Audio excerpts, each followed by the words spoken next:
Dear student of class 12, हम लोग 6th class की ओर आगे बढ़ रहे हैं इनवर्स ट्रिगोनोमेट्रिकल फंक्शन में। ठीक है, तो आज हम लोग कुछ क्वेश्चन को प्रैक्टिस करेंगे पहले, जो अभी तक पढ़े हैं।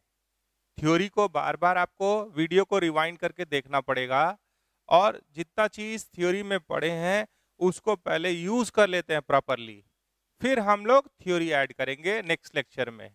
तो अभी का फोकस मेनली होगा, ठीक है, कि कुछ क्वेश्चन को प्रैक्टिस कर ले अच्छे से, ताकि वो सारा बात जो भी आप शुरू के 5 क्लास में पढ़े हैं वो क्रिस्टल क्लियर दिखाई दे। क्योंकि यहाँ अगर किसी तरह का दिमाग में कंफ्यूजन होगा तो आप आगे बढ़ने में हमेशा स्पीड कम होता रहेगा। तो स्पीड बढ़ाने के लिए क्या जरूरी है कि भाई जितना भी चीज पढ़े हैं, ये एक सेंसिटिव टॉपिक है। अगर आप इसको जैसे जैसे आप मान लीजिए बहुत तरह के एनिमल्स को डील करते हैं, ठीक है, तो सबके डील करने का तरीका बदल सकता है ना। सिर्फ किसी को कहते हैं चले जाओ या भाग जाओ तो भाग जाएगा, ये जरूरी नहीं है, वो शेर भी हो सकता है ना।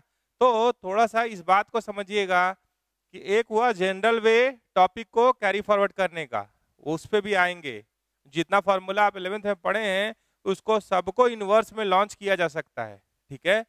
विथ कंडीशंस जैसे बात होगा तो वो सेंसिटिव हो जाएगा। तो इस बात पे ध्यान रखेंगे कि एक्स पे कंडीशन के साथ सवाल है या नॉर्मली लिखा हुआ है, ठीक है। तो कुछ सवाल लिख रहे हैं, उसके बाद हम लोग उसको सॉल्व भी कर लेंगे, ठीक है। तो क्लास स्टार्ट करते हैं।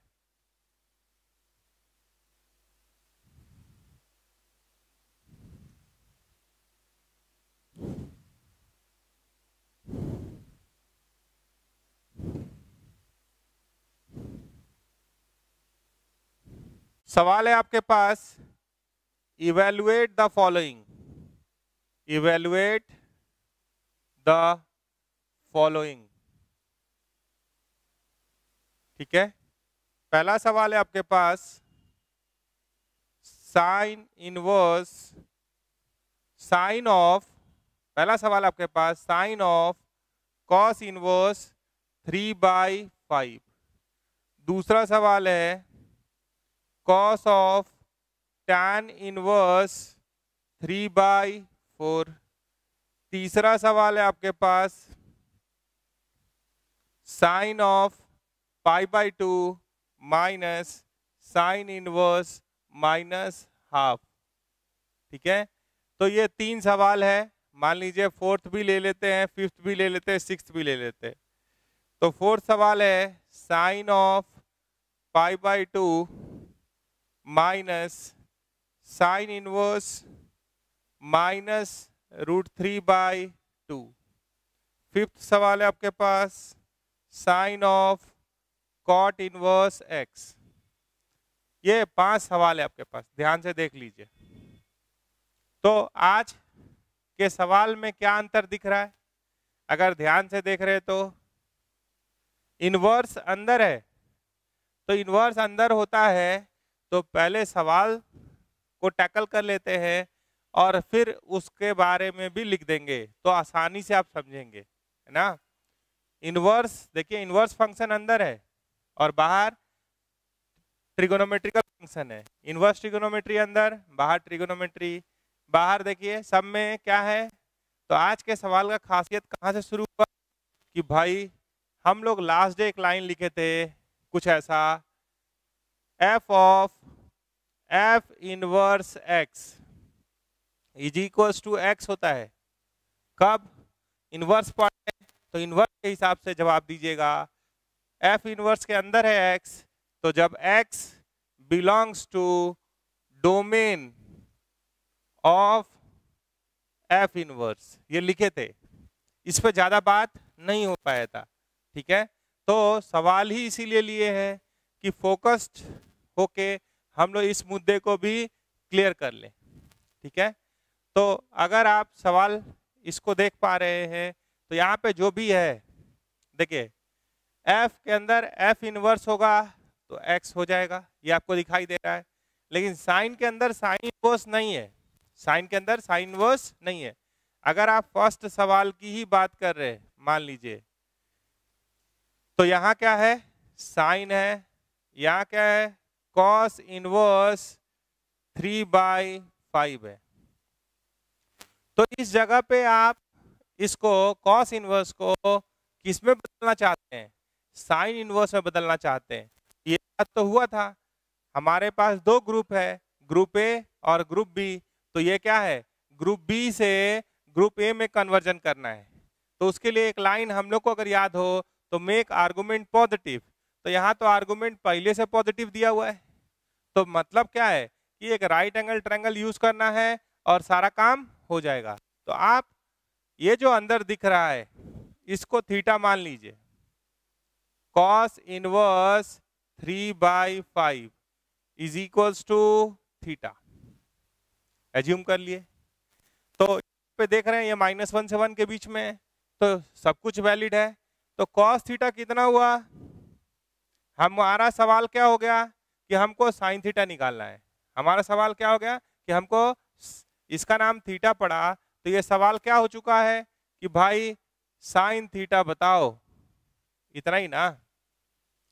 तो कॉस इनवर्स को इधर भेजे तो क्या हो गया, cos theta is equals to 3/5 और सवाल मेरा क्या है साइन थीटा।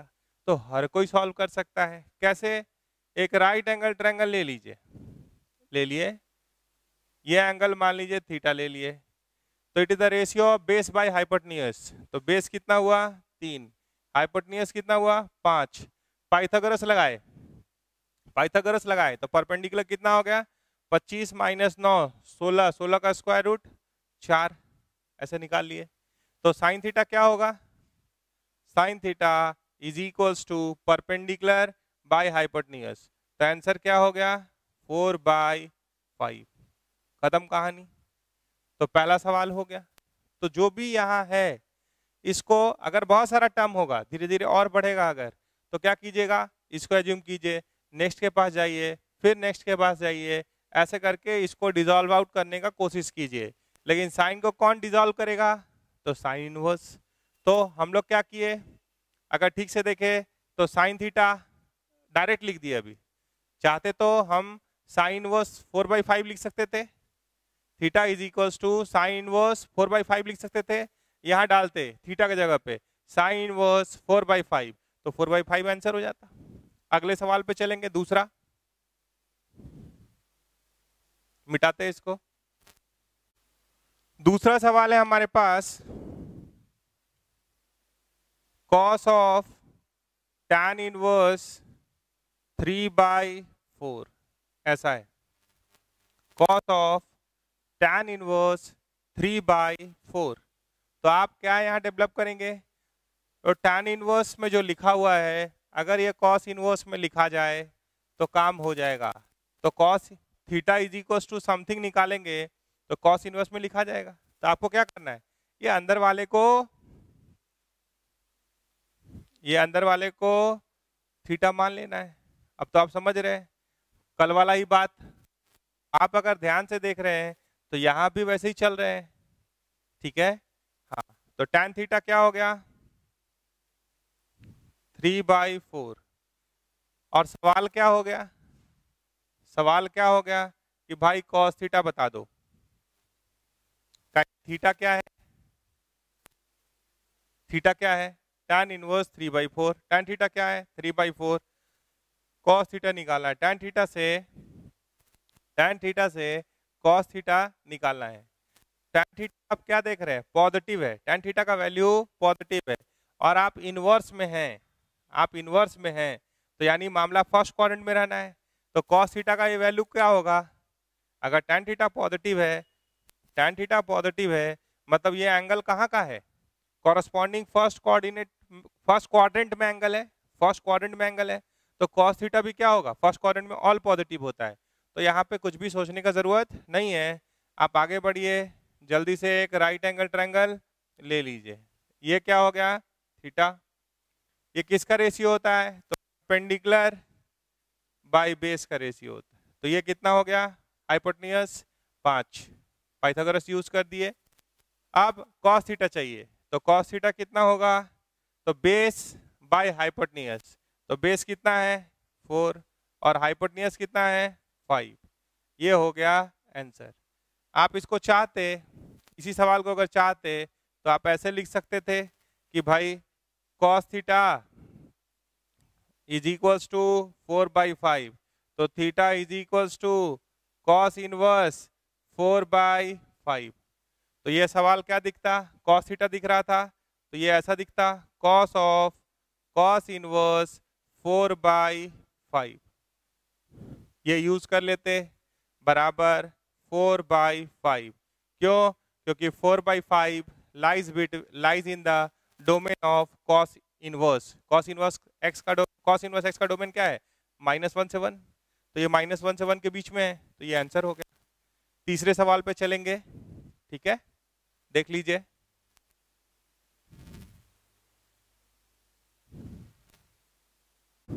तीसरा सवाल है आपके पास, इसको आप ऐसे पढ़ लीजिए। पहले तीसरा यहीं पे लिखा है, यहीं बना देते हैं। हम लोग थर्ड क्वेश्चन की ओर जा रहे हैं, ठीक है। तो ये क्या है sin 90 माइनस थीटा। तो पहले इसको थोड़ा सिंप्लीफाई कर लीजिए। sin 90 माइनस थीटा को क्या लिख सकते हैं, cos थीटा लिख सकते हैं, cos ऑफ sin इनवर्स -12। क्या यूज किए, since sin 90 minus theta is cos theta, लिख दिए। थीटा की जगह पे जो है वो यहाँ लिख दिए। अब ये वैल्यू स्टैंडर्ड है, अगर स्टैंडर्ड नहीं होता तो राइट एंगल ट्रायंगल के लिए जाते, ठीक है। ये स्टैंडर्ड ही है, पहले वाले में भी कर सकते थे इसका यूज। तो साइन इनवर्स -12 कितना होता है, कल का पहला सवाल या दूसरा सवाल। तो ये क्या आ रहा है, कॉस ऑफ, भाई साइन कितना हाफ होता है तो 30, और फोर्थ क्वाड्रेंट में जाते हैं क्लॉकवाइज में नापते हैं, तो ये क्या है -π/6, ठीक है। Cos of minus theta is cos theta. Cos 30 कितना होता है √3/2, तो ये आंसर हो गया। तो तीसरा बन गया। अब चौथा और पांचवा रह गया है, वो भी एक एक लाइन में कर लेंगे। क्वेश्चन नंबर 4, क्वेश्चन नंबर 4 दिया है, फिर से वही है, साइन 90 माइनस सम एंगल, ठीक है। तो अगर आप इसको ध्यान से देख रहे हैं तो अगर हम चाहें तो sine 90 minus theta is cos theta भी लिख सकते हैं। हम चाहें तो ये भी स्टैंडर्ड है, इसको पहले सॉल्व कर ले, ये जो है। तो अगर आप उसको सॉल्व करेंगे तो ये क्या आ रहा है, साइन π/2 माइनस साइन कितना √3/2 होता है, तो साइन 60 इज √3/2, माइनस लगा है तो -60 है इसका आउटपुट। तो ये क्या हो जाएगा माइनस माइनस प्लस, और ये क्या हो गया 60। तो साइन 90 प्लस थीटा, तो सेकेंड क्वाड्रेंट में है, आपको जाना है साइन क्या होता है पॉजिटिव, तो sine 90 plus theta is cos theta, ठीक है। कॉस 60 हाफ, तो ये वैल्यू डालना है और काम हो गया। अगर आप पांचवें सवाल के लिए बात कर रहे हैं तो पांचवा सवाल में भी आप बहुत आराम से बोलेंगे कि सर इतना बात जो समझे उससे तो इसको थीटा मान लेंगे, कॉट इनवर्स एक्स को क्या मानेंगे थीटा, और यहाँ से क्या आ जाएगा तो कॉट थीटा बराबर एक्स, ऐसा कर देंगे, ठीक है। तो कॉट थीटा बराबर एक्स कर दीजिएगा, ठीक है। तो कॉट इनवर्स एक्स का आउटपुट क्या होता है, कॉट इनवर्स एक्स का आउटपुट क्या होता है, कॉट इनवर्स एक्स का, तो कॉट इनवर्स एक्स का आउटपुट रेंज 0 और पाई के बीच में होता है, ठीक है। और यहाँ पे अगर 0 और पाई के बीच में होगा तो साइन वाला value, sine of any angle in first quadrant और सेकंड क्वाड्रेंट इज पॉजिटिव, है ना, वो क्या है पॉजिटिव है। अगर इसी को दूसरे एंगल से सोचे तो हम लोग को इसको साइन में चेंज करना है, तो क्या है conversion from one group to another है, conversion from one group to another है। तो आपको यहाँ चौकन्ना हो जाना चाहिए, यहाँ पे थोड़ा सा क्या होना चाहिए, चौकन्ना हो जाना चाहिए कि आखिर इसको डिकोड करे। क्योंकि हमारे पास ग्रुप ए में क्या है बोलिए, ग्रुप ए में हमारे पास साइन इनवर्स, कोसेक इनवर्स और टैन इनवर्स। ग्रुप बी में क्या है, अगर ग्रुप बी की बात करें तो कॉस इनवर्स, सेक इनवर्स और कॉट इनवर्स।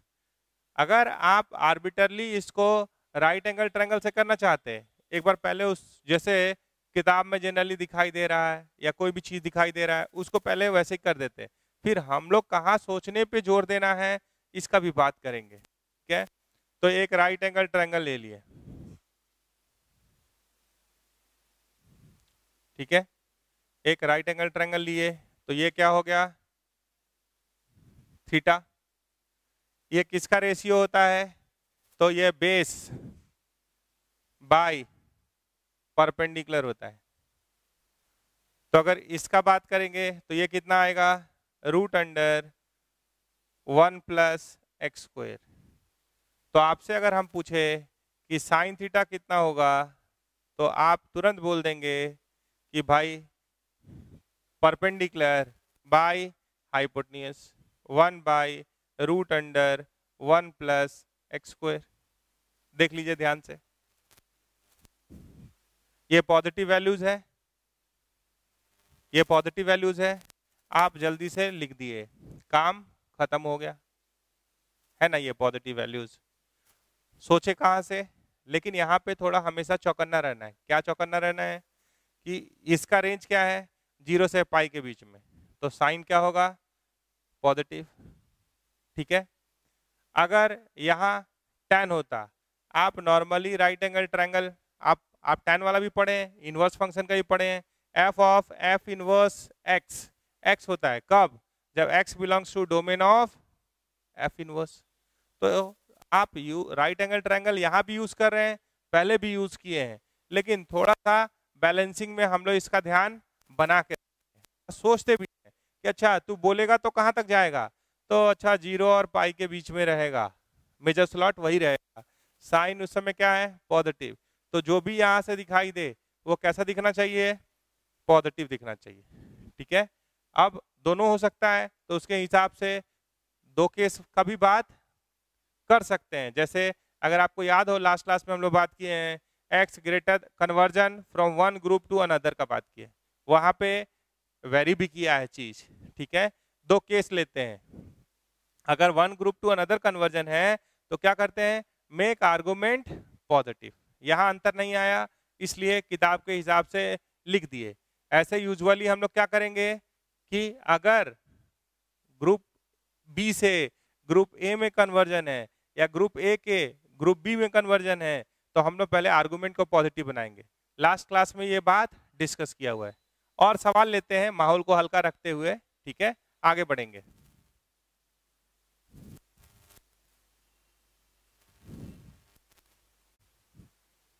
देखिए अब हम लोग जो पढ़े थे वो थोड़ा सा फिर से बोल रहे हैं आपसे पास। आपके पास है sine inverse x plus sine inverse y plus sine inverse z is equal to दिया हुआ है 3 पाई बाय 2। ये गिवन है, एक सवाल ले रहे हैं, sine inverse x plus sine inverse y plus sine inverse z is equals to क्या बोल रहे हैं, 3 पाई बाय 2। तो आपको बताना है कि find the value of x square plus 3 YZ, इसका वैल्यू बताना है, या ऐसा कुछ भी लिखा हुआ है x और y के टर्म में उसका वैल्यू बताना है। तो हम एक बात लेके आ रहे हैं, एक शब्द लेके आ रहे हैं, ऑप्टिमाइजेशन। एक शब्द है हमारे पास ऑप्टिमाइजेशन, इस पे ध्यान बनाइएगा, ठीक है। ये बहुत इंपॉर्टेंट शब्द है। ऑप्टिमाइजेशन के अंदर दोनों बात होता है, या तो कोई ऐसा केस पे बात चल रहा है जो मिनिमाइजेशन का बात कर रहा है, इसके अंदर दोनों लिखेंगे, मिनिमाइजेशन या मैक्सिमाइजेशन। मैक्सिमाइजेशन, ठीक है। ऑप्टिमाइजेशन के अंदर दो बात होगा, मिनिमाइजेशन या मैक्सिमाइजेशन, बीच का कोई बात नहीं होगा। जैसे मान लीजिए कि ये एक वेट है, इसको उठाने के लिए, ठीक है, इस वेट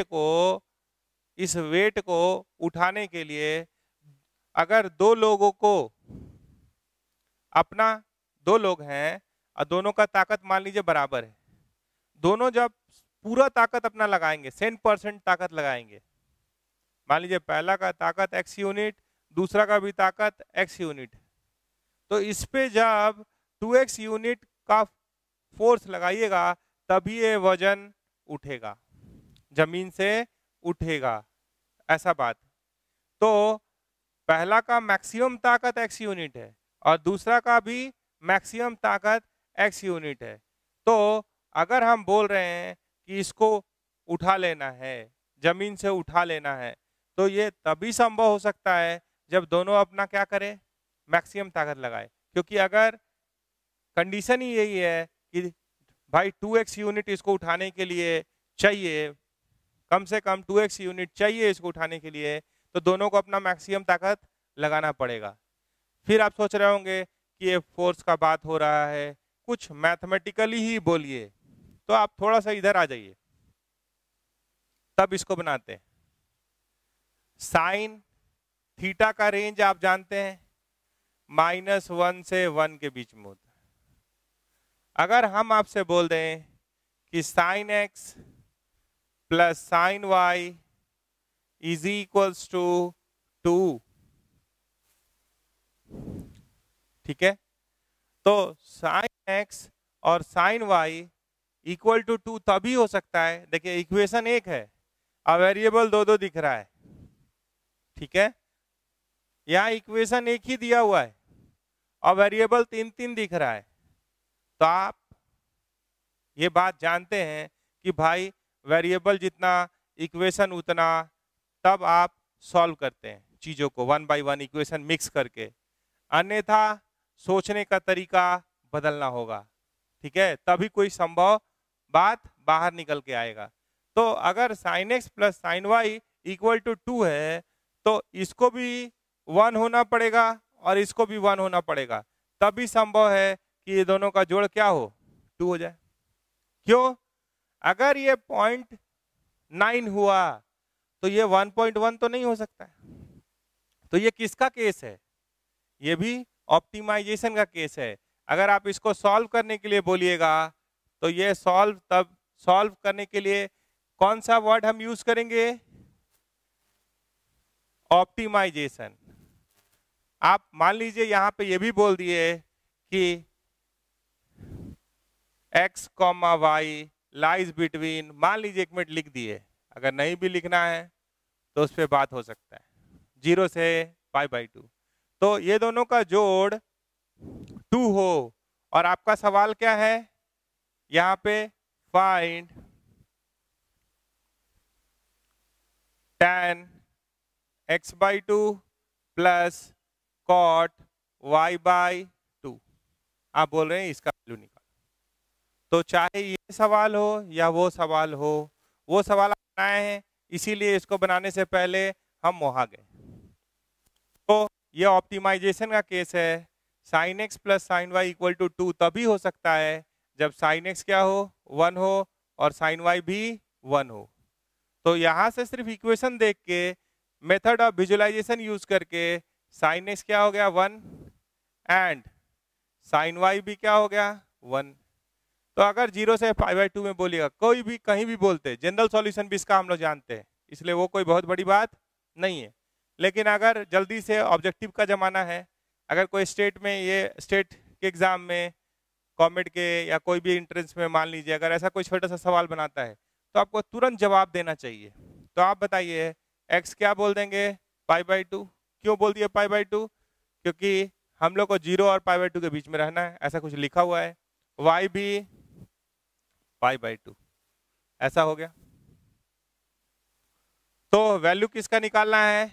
तो tan x/2 plus cot y बराबर, तो π/2 को 2 से डिवाइड करेंगे तो π/4, tan 45 1, cot 45 1 1 1 2, आंसर हो गया। तो ऐसे चलना है। तो यहाँ पे आप साइन इनवर्स के बारे में बताइए। साइन इनवर्स x हो, y हो, कुछ भी हो, का रेंज क्या है? तो इसका रेंज -π/2 से π/2 के बीच में है, ठीक है।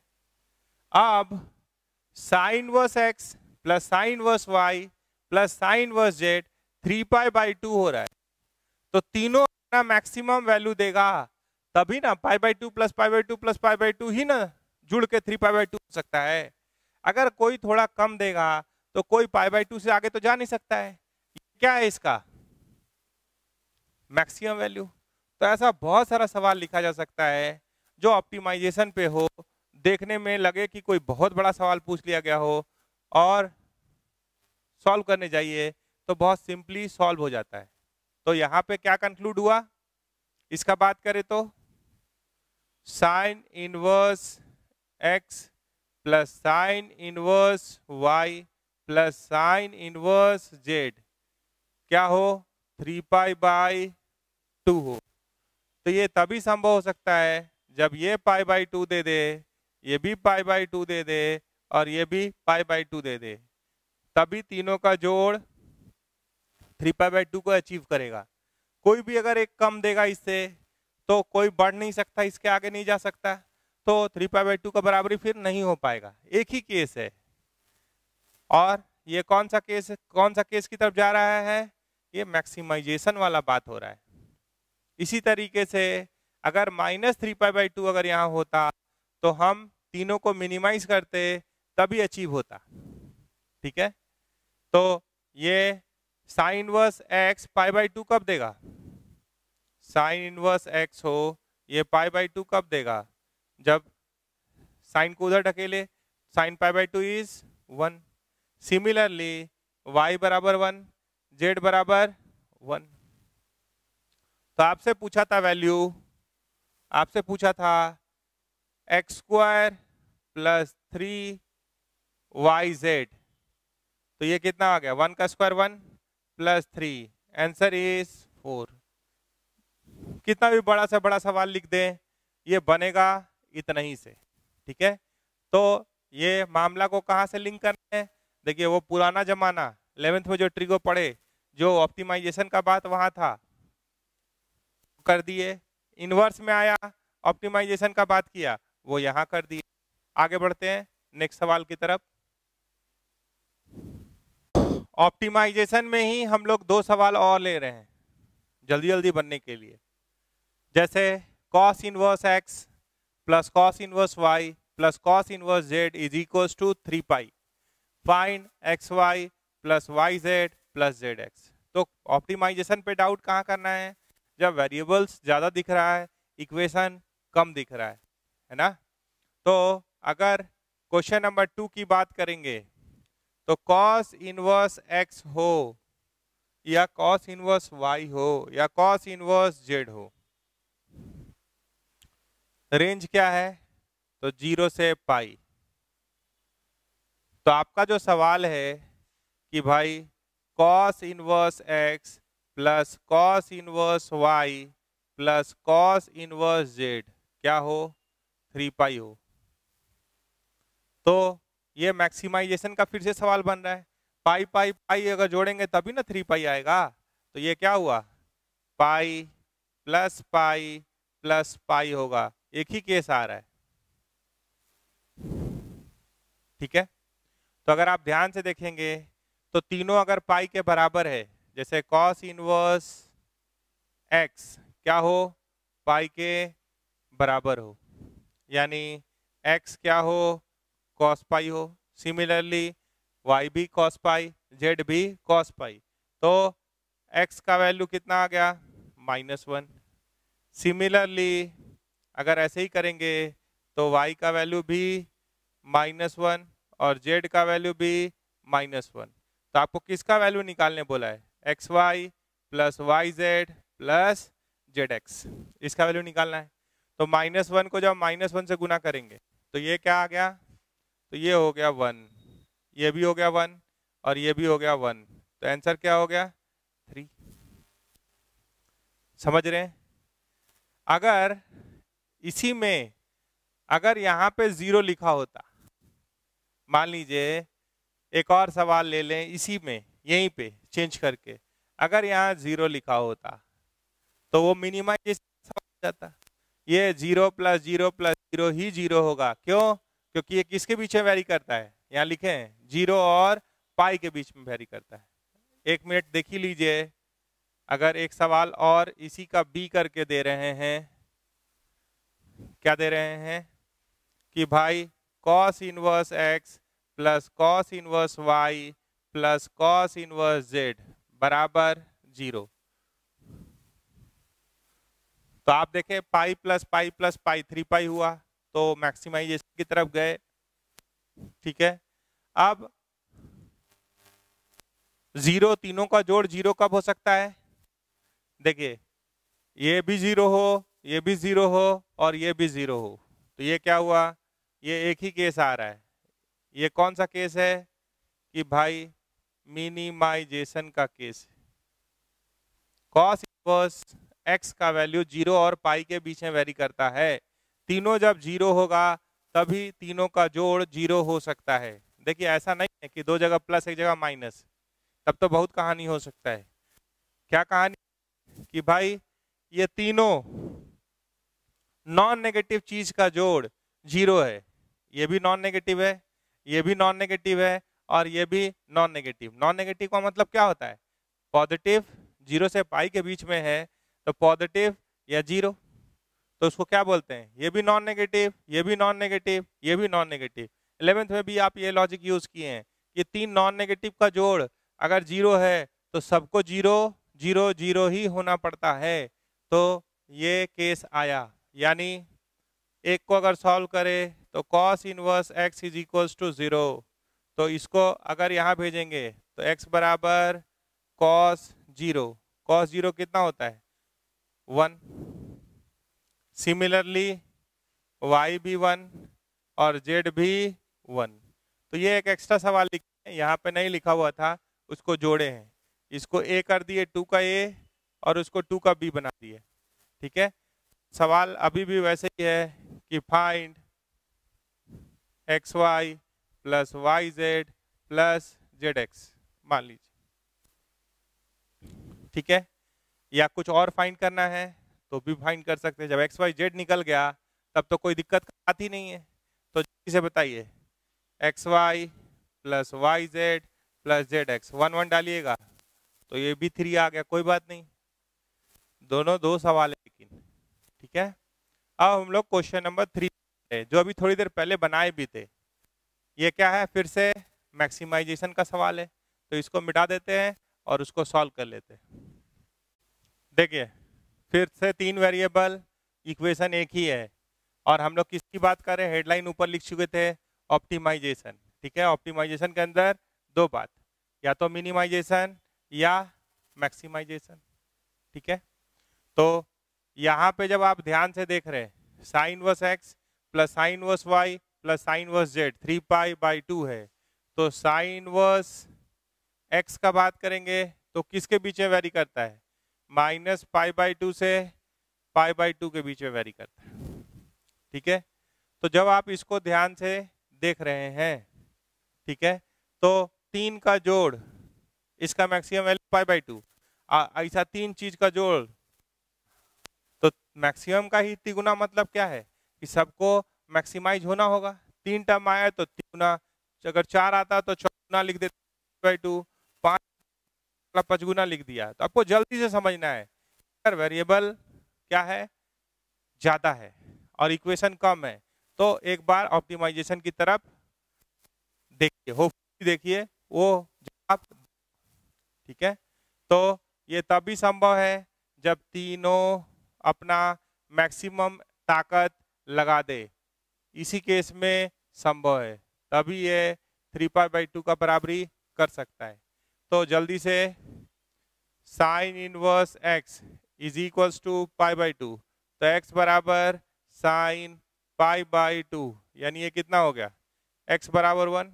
सिमिलरली y भी 1 के बराबर और z भी 1 के बराबर। अब वो एक बड़ा सा चीज था, ऐसे भी आप सोच के देखिए कि x का पावर 101 निकालने का बात कर रहा है, 1 मिनट 2 मिनट 3 मिनट में सवाल बनाना है। तो अगर 0 या 1 के अलावा कोई भी मामला होता तो पावर 101 निकलता क्या, नहीं। तो ऐसे भी आप सोच सकते थे, ठीक है। अब 0 का बात इसलिए हट जाता है कि अगर 0 हुआ तो सब 0 0 दिखाई देने लगेगा, डिनोमिनेटर भी 0 दिखाई देने लगेगा, तो फाइनाइट वैल्यू दिक्कत होगा आने में। इसलिए अब मामला क्या बचता है, या तो 1 या -1 या 0 के पास मामला आना चाहिए, तभी उतना पावर तुरंत निकलेगा, अन्यथा वैल्यू नहीं निकल पाएगा। तो ऐसे भी इसको सॉल्व किए तो भी डायरेक्ट भी अगर सोचते तो मामला कहाँ था, किसके पास था, 3 ही जगह जा सकता था, 1 -1 या 0, वहाँ XYZ का, अभी पावर 101 तुरंत निकलेगा। हाँ, अब XY जो आप देख रहे हैं और यहाँ क्या है XYZ और वहाँ सिग्मा लिखा हुआ है, तो XYZ में एक साइक्लिक टर्म लिखा हुआ है X, Y और Z। तो आपको सिग्मा को तोड़ने के लिए ये जो आप सिग्मा देख रहे हैं, सिग्मा x का पावर 101 प्लस y का पावर 101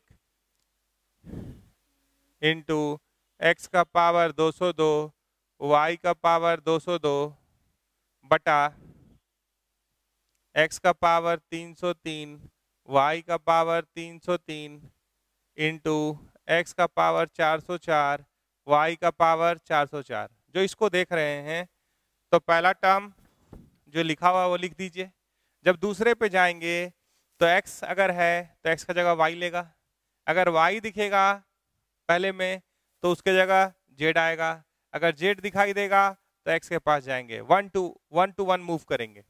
जैसे पहला टर्म तो यही हो जाएगा, x का पावर 101 y का पावर 101, ध्यान से देखिएगा, देखने में बल्कि होगा, आंसर भी उसके बाद अगले लाइन में आएगा, लेकिन वो तीनों को देख लेना जरूरी है।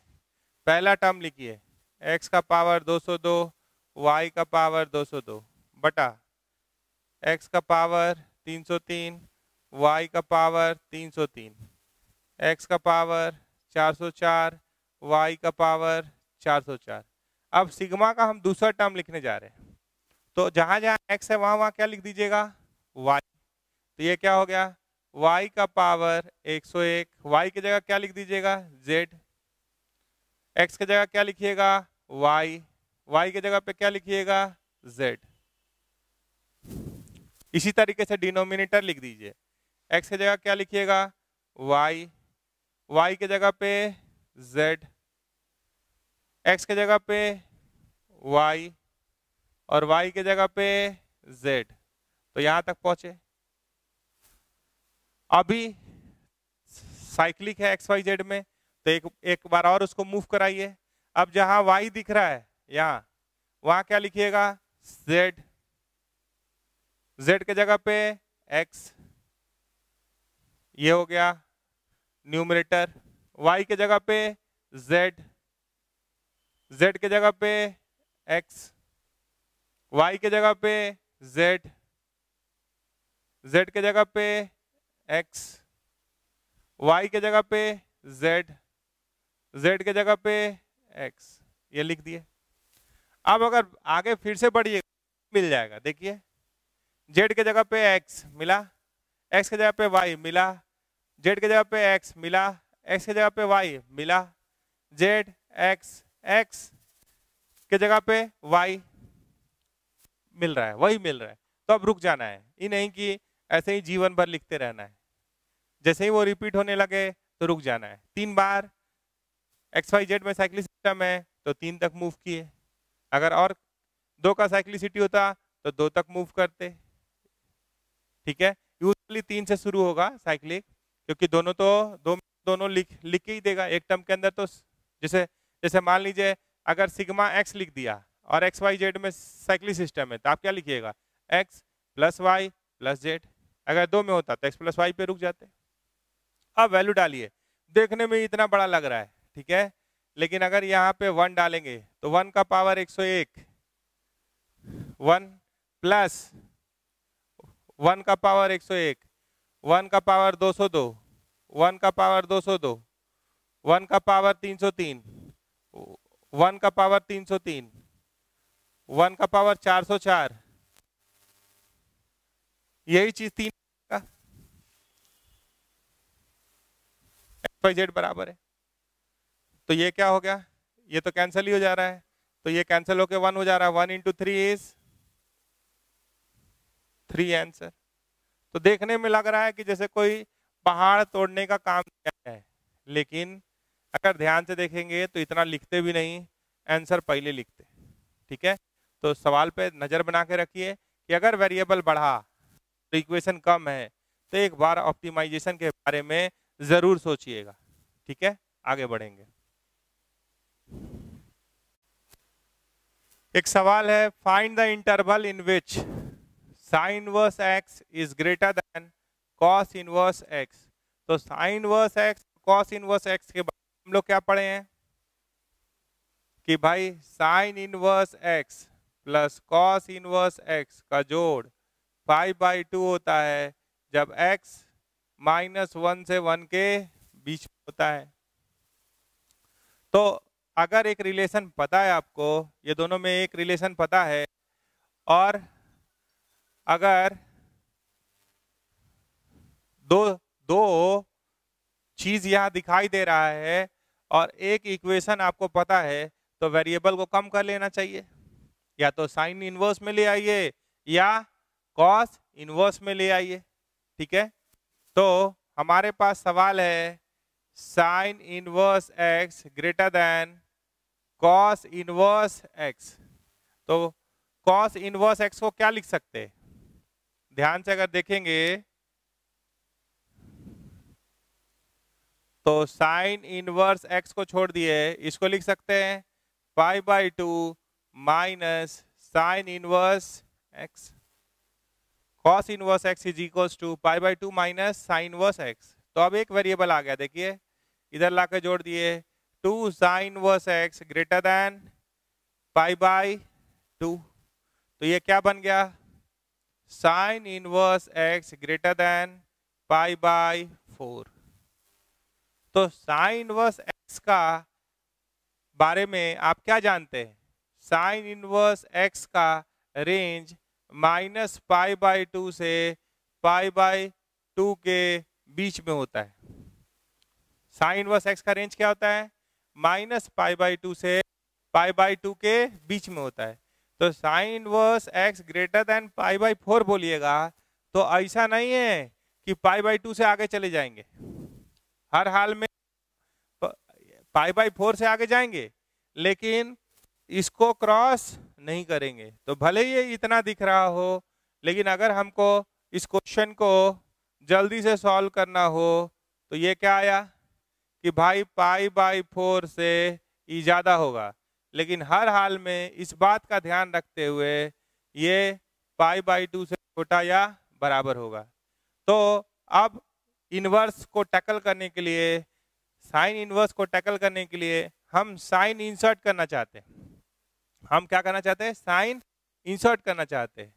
तो आप अगर ध्यान दिए हो तो अगर कोई भी इंक्रीजिंग फंक्शन होगा, देखिए कोई भी इंक्रीजिंग फंक्शन होगा, अगर किसका बात कर रहे हैं, इंक्रीजिंग का, यहाँ मान लीजिए a है, यहाँ अगर b है, तो इंक्रीजिंग का खासियत होता है डिक्रीजिंग का भी बात कर देंगे।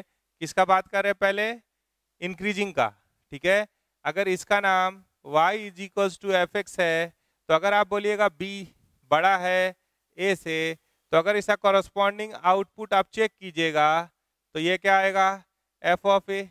और यहाँ पे चेक कीजिएगा तो क्या आएगा? f of b। तो f अगर लगाएंगे तो साइन ऑफ इनइक्वालिटी सेम रहता है। किसमें? ये किसका बात हो रहा है? इंक्रीजिंग फंक्शन का बात कर रहे हैं। नाम सुनेंगे आप रेंज निकालते समय, d y by d x use किए होंगे, ठीक है। अभी क्या बात कर रहे हैं कि अगर कोई फंक्शन इंक्रीजिंग है, मतलब x का वैल्यू बढ़ा रहे हैं तो y बढ़ रहा है, x का वैल्यू घटा रहे हैं तो y घट रहा है। अगर ये बात है तो ज्यादा इनपुट पे ज्यादा आउटपुट मिलता है, साइन ऑफ इनइक्वालिटी सेम रह जाता है। आफ्टर इंसर्शन ऑफ फंक्शन भी, फंक्शन को इंसर्ट कराने के बाद भी सेम रहता है। जबकि अगर डिक्रीजिंग का बात कीजिएगा, अगर कोई फंक्शन डिक्रीजिंग नेचर का होता, किस नेचर का होता? अगर डिक्रीजिंग होता तो अगर आप यहाँ पे a ले रहे हैं और यहाँ पे b ले रहे हैं, इसका नाम अगर y is equals to g x लिए हैं, तो कॉरस्पॉन्डिंग आउटपुट यहाँ पे क्या मिलेगा? g of a।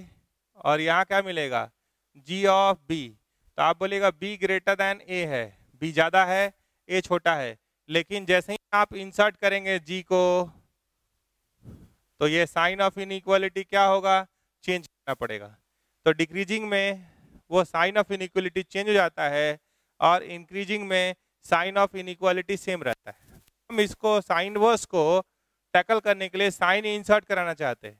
तो π/4 से π/2 में आप साइन का ग्राफ देखें, बोलिए।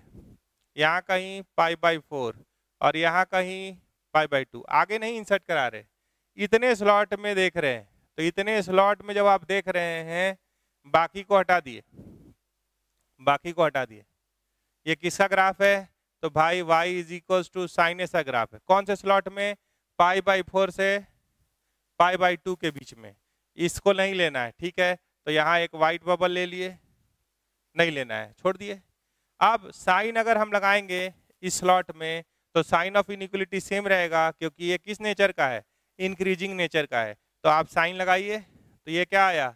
Sign π/4 less than sine of sine inverse x less than equals to sine of π/2। तो ये साइन 45 1/√2 हो गया, ये x हो गया और ये 1 हो गया। ये आंसर हो गया। तो इसका आंसर अगर बोलेंगे तो क्या होगा? 1/√2 से 1/√2 से 1 तक। 1/√2 पे देखिए इक्वल टू नहीं है, तो यहाँ क्या लगाएंगे? ओपन लगाएंगे और यहाँ क्लोज।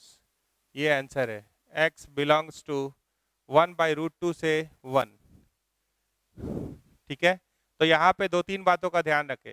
इंक्रीजिंग डिक्रीजिंग के बारे में भी, इंक्रीजिंग फंक्शन और डिक्रीजिंग फंक्शन के बारे में भी थोड़ा सा बोले हैं, ठीक है। ये धीरे धीरे जब चेंज होगा तो और बढ़ता चला जाएगा, ठीक है। तो अगले सवाल पे चलेंगे।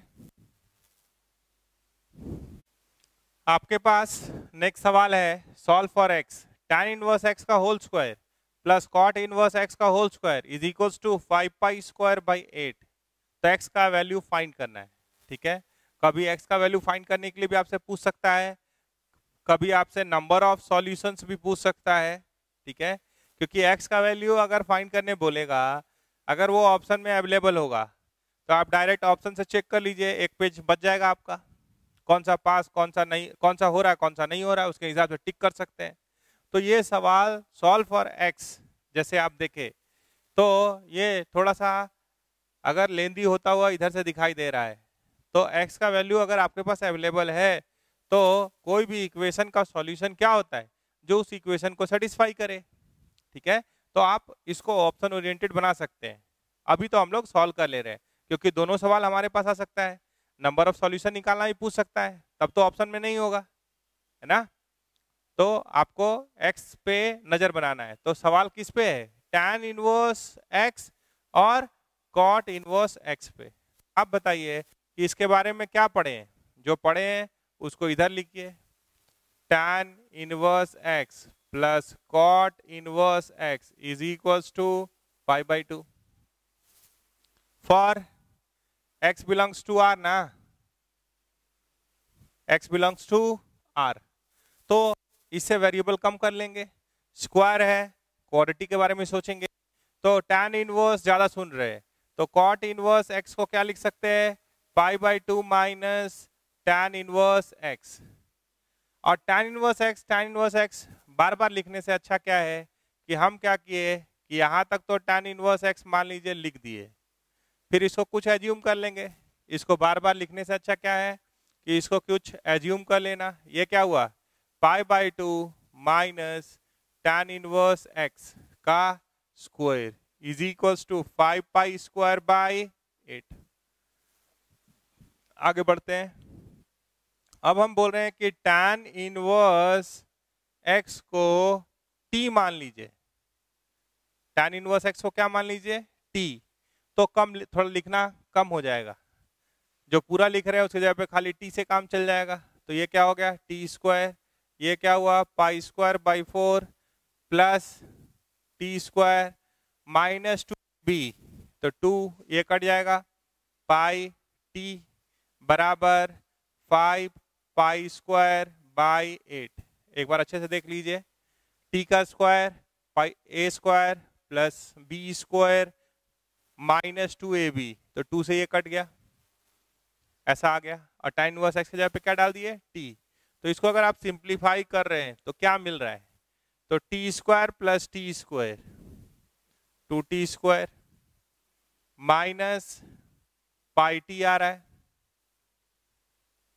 देख लीजिए, माइनस पाई टी, और पाई स्क्वायर बाई 4 इसको रफ में कर लेते हैं, पाई square by 4 minus 5 pi square by 8, तो एलसीएम 8 हुआ। तो ये क्या हुआ, 2 pi square minus 5 pi square is equals to minus 3 pi square by 8। जोड़ घटाओ आप अच्छा देख सकते हैं, उसमें कोई डाउट नहीं है। तो ये आ गया minus 3 pi square by 8 is equals to 0। आपको मन करे तो ये 8 को भी एलसीएम ले सकते हैं, तो ये क्या हो गया, 16t square minus 8 pi T minus 3 pi square, 8 को उधर ढकेल दिए, तो 16 3 जा 48, मिडिल टर्म फैक्टराइजेशन में सोच रहे हैं, 16 इंटू 3 पाई स्क्वायर, तो आपके पास 48, 8 आप समझ गए, उधर भेज दिए, 48 पाई स्क्वायर है। इससे क्या लाना है, जोड़ घटाव करके, it has to be splitted into 2 terms, ताकि उसका जोड़ या घटाव माइनस 8 पाई दे दे।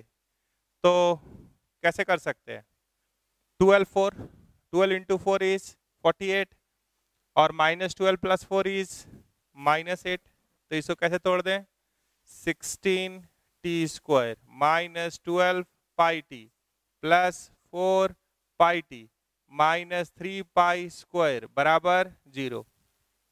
तो यहाँ से क्या कॉमन आ रहा है, तो 4t कॉमन आ रहा है, तो यहाँ क्या हो गया, 4t माइनस 3 पाई, ऐसा आया। यहाँ से क्या कॉमन आ रहा है, तो पाई कॉमन आ रहा है, तो ये क्या हो गया, 4t माइनस 3 पाई बराबर 0। तो 4t plus pi into 4t minus 3 pi is equals to 0। ठीक है, तो t इज इक्वल्स टू क्या मिला, इसको 0 किए तो t इज इक्वल्स टू क्या मिला, माइनस पाई बाई 4, और क्या मिला, t is equals to 3 pi by 4। तो t क्या था, अब उसको सॉल्व करने के लिए उधर चलिए, यहाँ जाएंगे, यहाँ पे सॉल्व करेंगे।